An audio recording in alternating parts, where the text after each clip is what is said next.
నా పేరు కంచుపాటి కన్నబాబు. నాకు వయసు 82 సంవత్సరాలు. ఈ వీడియో తీయడం ముఖ్య ఉద్దేశం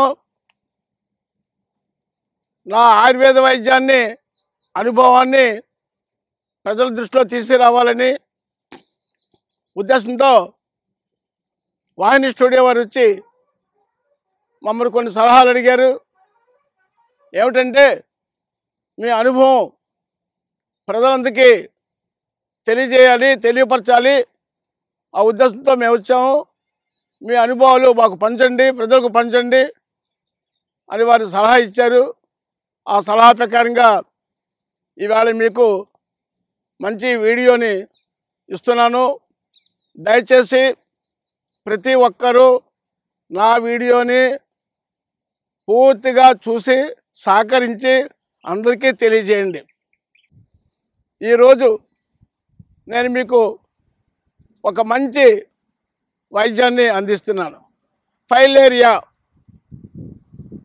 ఫైలేరియా అంటే బూరకాలు, ఏనుక్కాలు రోగం అంటారు, శ్రీపదం అంటారు, బోధకాలు అంటారు, సొరట అంటారు, ఎదురు బొంగు కాలు అంటారు, కందముద్దురు కాలు అంటారు. వారి ప్రాంతాన్ని బట్టి అనేక రకాలుగా ఈ బోరకాలు, ఈ ఫైలేరియా వ్యాధిని పిలుస్తూ ఉంటారు. ఈ బోరకాలు వ్యాధి, ఫైలేరియా వ్యాధి క్యూలెక్స్ పార్టికల్ అనే దోమకాటు వల్ల ఫైలేరియా వ్యాధి మానవులో ప్రవేశిస్తుంది. మానవుడు ప్రవేశించి మన రక్తంలో కలిసి క్రిమిని పెట్టి ఆ రక్తాన్నంతా పాడు చేసి ఆ భాగాన్ని సాగేటట్టు చేసి ఆ నరాలేమో గడ్డల్లా వాచిపోయి అనేక రకాల ఆకారంలో కాలు తయారవుతుంది. అది బూరకాలు. విపరీతమైన జ్వరం వస్తుంది, స్పృహ తోడిపోయే జ్వరం వస్తుంది, వాంతులు వస్తాయి, విరోచనాలు అవుతాయి. విపరీతంగా జ్వరంతో పాటు స్పృహ కోల్పోయే పరిస్థితిలో వారం రోజుల వరకు విడవని జ్వరం. అది ఫైలేరియా అని గుర్తించాలి. కాలికి కానీ, చేతికి కానీ, స్తనాలకు కానీ, పెరుదులకు కానీ, మగవాళ్ళకి బీర్జాలకు కానీ అనేక భాగాల్లో ఈ ఫైలేరియా వ్యాధి వస్తుంది. వచ్చిన వెంటనే దీనికి చక్కని వైద్యం ఉంది. ఈ వైద్యాన్ని తూచా తప్పకుండా ఆయుర్వేద వైద్యాన్ని మీరు అమలు చేసుకుంటే లైఫ్లో ఫైలేరియా వ్యాధి కనిపించదు. లేదా జీవితాంతరం కాలంతా వాపుతో, విపరీతమైన జ్వరంతో, వాంతులతో, ఎప్పుడు ఏది పడని వస్తువు తింటే అప్పుడే ఆ వ్యాధి ఫైలేరియా వ్యాధి వచ్చి లైఫ్ అంతా కూడా వికృతంగా తయారవుతుంది. కాబట్టి దీనికి చిట్కా వైద్యం, మంచి వైద్యం ఆయుర్వేదంలో ఉంది. అందరికీ తెలిసే ఉంటుంది. ఎలుక చెవు కాడ నేల మీద పాకుతుంది, చిన్న ఆకులు ఉంటాయి, దాన్ని ఎలుక చెవి కాడ అంటారు. ఆ కాడను తీసుకోండి, శుభ్రంగా కడగండి, 10 మిరియాల గింజలు వేయండి, మెత్తగా రుబ్బండి, చిన్న చిన్న మాత్రలు కట్టండి, బఠానీ గింజ సైజులో మాత్రలు కట్టండి. ఉదయం మాత్ర వేయండి, రాత్రిలో మాత్ర వేయండి. చేప, గుడ్డు, నీసు మానేయండి, దుంపజాతి మానేయండి. 21 రోజు ఈ మాత్ర వేసుకొని అదే మాత్ర నీటిలో వేసి ఆ వాచిన భాగాన్ని శుభ్రంగా కడిగి గుడ్డతో తుడిస్తే ఫైలేరియా వ్యాధి పటాపంచలైపోద్ది, ఎప్పుడు కూడా కనిపించదు. కాబట్టి ప్రతి ఒక్కరూ ఫైలేరియా, బోధకాలు, ఏనుగుకాలు ఈ వ్యాధిని తగ్గించుకోవడానికి ఇది మంచి దివ్య ఔషధం. నా అనుభవమే చెప్తున్నాను. ప్రతి ఒక్కరూ చేసుకొని లైఫ్ అంతా బాగు చేసుకోండి. అలాగే మా వాహిని స్టూడియో వారికి కూడా నా ధన్యవాదాలు. ఎప్పుడు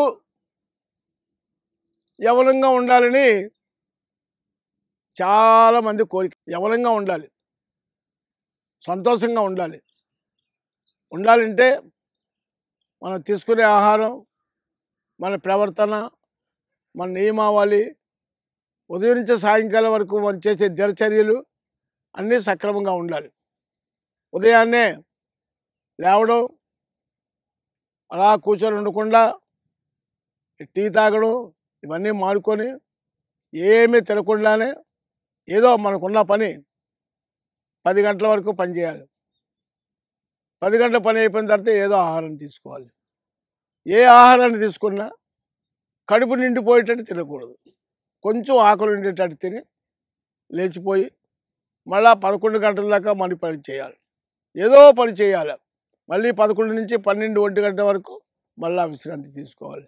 ఆ విశ్రాంతి తీసుకునేటప్పుడు కూర్చునే భంగిమ కూడా సరైన రీతిలో ఉండాలి. అలా చేయటం వల్ల బాడీలో అన్ని ఎముకలు, అన్ని జాయింట్లు బాగా పెరిగి మనకు నీరసం తగ్గి రోజు రోజు యవ్వనంగా ఉండాలని, కండరాలేమో కాల్షియం పెరిగి ఎక్సర్సైజ్ చేసినట్టు అన్ని అవయవాలు కదిలిక బాగుంటుంది. రెండోది ముఖ కాంతులు.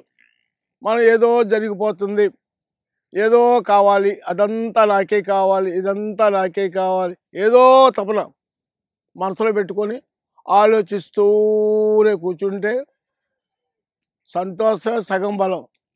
ఆలోచన నీ ఆరోగ్యాన్ని పాడు చేస్తుంది. నీ ఆలోచన పెరుగుద్ది కానీ నీ ఆరోగ్యం పెరగదు. నువ్వు సంతోషంగా ఉండాలని, సర్వజన సుఖీభవ అందరూ బాగుండాలని నీ ప్రవర్తన, నీ మనసులో ఉండే కోరికల్ని అదుపులో పెట్టుకొని ఎంత కావాలో ఎలా జీవించాలో తెలుసుకొని మన పద్ధతులు పాటించి మన ఆరోగ్యాన్ని కాపాడుకుంటే ఎప్పుడూ కూడా ఆరోగ్యంగా ఉంటాం, యవ్వనంతో ఉంటాం.